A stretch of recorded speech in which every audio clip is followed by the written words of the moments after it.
بسم اللہ الرحمن الرحیم۔ السلام علیکم ناظرین، آج ہم ایک بہت ہی اہم اور بڑے مسئلے پر بات کریں گے اور وہ ہے زکوٰۃ۔ آج کی اس ویڈیو میں ہم جانیں گے کہ زکوٰۃ کی اہمیت کیا ہے، زکوٰۃ کہتے کسے ہیں، اس کے اصول کیا ہیں، زکوٰۃ کس وقت واجب ہوتی ہے، زکوٰۃ کس کو دینی چاہیے اور زکوٰۃ کا نصاب کیا ہے۔ لہٰذا ویڈیو کو آخر تک دیکھیے گا اور ساتھ جڑیے رہے گا۔ ناظرین، زکوٰۃ عربی زبان کا لفظ ہے جس کے معنی ہے پاک کرنا۔ شریعت میں مال کی ایک خاص مقدار پر پورا سال گزر جانے کے بعد اس کے نصاب کے مطابق اللہ تعالیٰ کی خوشنودی حاصل کرنے کے لیے اسے شرعی مستحقین کو دینے کا نام زکوٰۃ ہے۔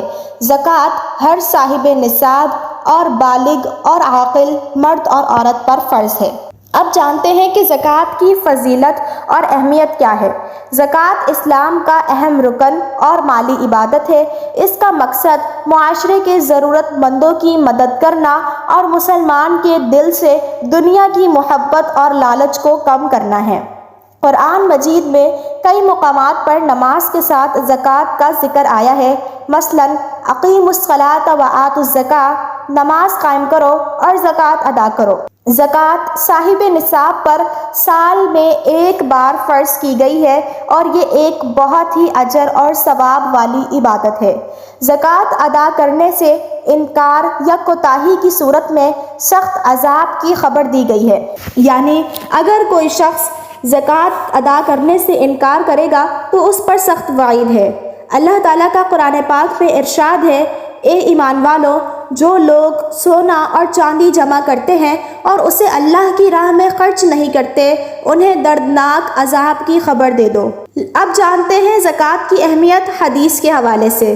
حضور کریم صلی اللہ علیہ وسلم نے فرمایا، جو شخص خوشنودی سے اپنے مال میں سے زکوٰۃ دے گا اسے ایمان کی لذت ملے گی۔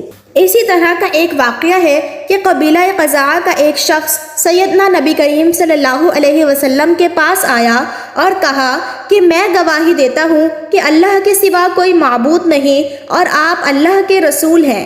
میں دن میں 5 وقت نماز پڑھوں گا، رمضان کے روزے رکھوں گا، قیام کروں گا اور زکوٰۃ دوں گا۔ تو اس کے جواب میں آپ صلی اللہ علیہ وسلم نے فرمایا کہ جس نے ایسا کیا وہ صدیقین اور شہداء کے درجے پر ہوگا۔ اب جانتے ہیں نصاب زکوٰۃ کے بارے میں کہ زکوٰۃ کا نصاب کیا ہے۔ نصاب سے مراد وہ مال ہے جو 7.5 تولے سونا یا 52.5 تولے چاندی کی شکل میں ہو، یا نقدی اور تجارتی سامان پر مبنی سونا یا چاندی کی مذکورہ مقدار میں سے کسی ایک کے برابر ہو۔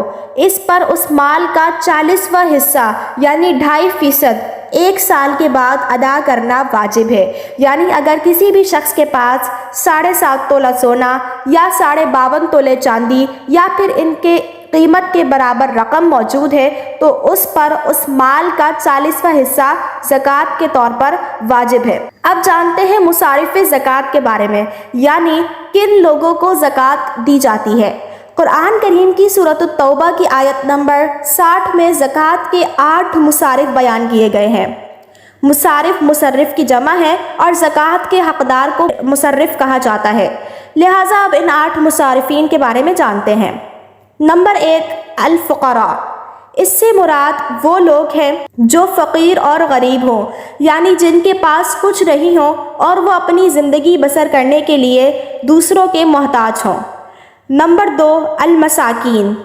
اس سے مراد وہ لوگ ہیں جو مساکین اور حاجت مند ہوں، یعنی جن کے اخراجات مشکل سے پورے ہوتے ہوں لیکن شرم کی وجہ سے وہ کسی کے آگے ہاتھ نہ پھیلاتے ہوں، یعنی سفید پوش لوگ ہوں۔ نمبر 3، عالمین۔ اس سے مراد وہ لوگ ہیں جو محکمہ زکوٰۃ میں کام کرتے ہوں، یعنی جو لوگوں کے پاس جا کر ان سے زکوٰۃ کی وصولی کرتے ہوں۔ نمبر 4، مؤلفۃ قلوبہم۔ اس سے مراد وہ غیر مسلم لوگ ہیں جن کا دل اسلام کی طرف راغب کرنا ہو تو ان کی تالیف قلب کے لیے بھی زکوٰۃ کی رقم دی جا سکتی ہے۔ نمبر 5، الرقاب۔ اس سے مراد وہ لوگ ہیں جو غلام اور قیدی ہوں، جو غلامی کی زنجیروں میں جکڑے ہوں اور ان کی آزادی پر کوئی رقم مقرر ہو تو اس غلام کو آزاد کروانے پر بھی زکوٰۃ کی رقم دی جا سکتی ہے۔ نمبر 6، الغارمین، یعنی وہ لوگ جو مقروض ہوں اور قرضے کے بوجھ تلے دبے ہوئے ہوں اور باوجود کوشش کے وہ اپنا قرضہ ادا نہ کر سکیں تو ان کا قرضہ ادا کرنے کے لیے بھی زکوٰۃ کی رقم ادا کی جا سکتی ہے۔ نمبر 7، فی سبیل اللہ، یعنی اللہ کی راہ میں خرچ کرنا۔ اس کی کئی صورتیں ہو سکتی ہیں، مثلاً جہاد، اشاعت دین، بیوہ اور یتیم کی امداد وغیرہ۔ مثال کے طور پر کوئی مجاہد جہاد کے لیے جانا چاہتا ہے لیکن اس کے پاس سواری، زاد راہ اور اسلحہ وغیرہ نہیں ہے تو اسے مال زکوٰۃ دے سکتے ہیں۔ یا کوئی حج کو جانا چاہتا ہے اور اس کے پاس مال نہیں ہے تو اس کو بھی زکوٰۃ دے سکتے ہیں۔ نمبر 8، ابن السبیل، یعنی وہ لوگ جو مسافر ہوں۔ چاہے مسافر اپنے گھر میں خوشحال کیوں نہ ہو لیکن اگر سفر میں وہ محتاج ہو جائے تو اس کو زکوٰۃ کی رقم دی جا سکتی ہے۔ اب جانتے ہیں زکوٰۃ کی ادائیگی کے مسائل۔ زکوٰۃ ایک فرض ہے جو مالدار مسلمان یعنی مرد و عورت ادا کرتے ہیں۔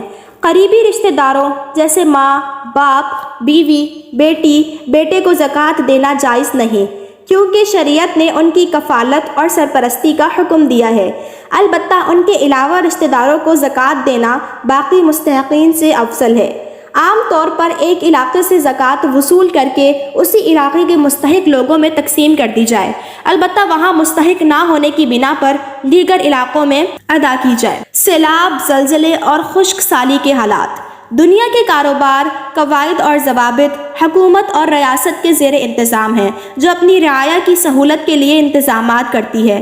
پاکستان سمیت دنیا بھر میں بارشوں، سیلابوں، زلزلوں، خشک سالی اور کورونا جیسی وبائی امراض اور سیلاب جیسی ہنگامی صورتحال سے عوام کو پریشانی کا سامنا کرنا پڑا۔ ایسے میں دولت مندوں کو چاہیے کہ وہ زلزلے، سیلاب، خشک سالی یا وبائی امراض کے متاثرین کے لیے رقم، مصنوعات، روزمرہ استعمال کی اشیاء اور ضرورت سے زیادہ ہر چیز عطیہ کریں۔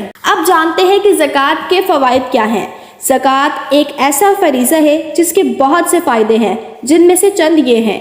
سرمایہ دارانہ نظام میں جہاں سود اور غیر شرعی حدود سے غربت بڑھتی ہے وہاں زکوٰۃ کی ادائیگی سے غربت میں کمی آتی ہے اور لوگوں کی معاشی حالت بہتر ہوتی ہے۔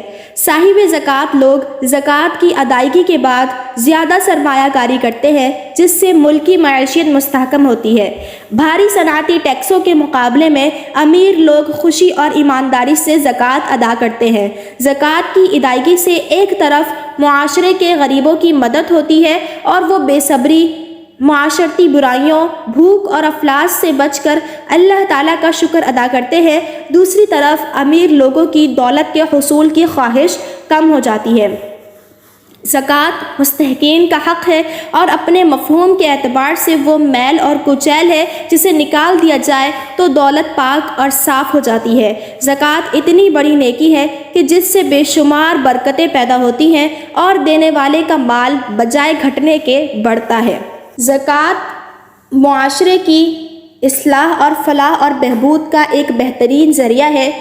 زکوٰۃ کے ذریعے سے معاشرے کے ضرورت مند، مفلس اور محتاج لوگوں کی کفالت ہو جاتی ہے اور اسی طرح معاشرے میں بجائے نفرت اور انتقام کے ہمدردی اور احترام، بھائی چارے اور باہمی محبت کے جذبات کو فروغ حاصل ہوتا ہے اور دینے والے کے دل سے مال کی محبت کم ہو جاتی ہے اور اللہ تعالیٰ کی رضا حاصل کرنے کا جذبہ غالب آ جاتا ہے۔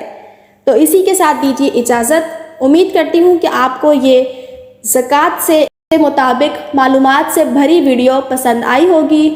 اگر ویڈیو پسند آئی ہو تو ویڈیو کو لائک کر دیں اور چینل واقعہ پلانٹ کو سبسکرائب کر دیں۔ ملتے ہیں دوسری ویڈیو میں، تب تک کے لیے اللہ حافظ۔ دعاؤں میں یاد رکھیے گا۔ شکریہ۔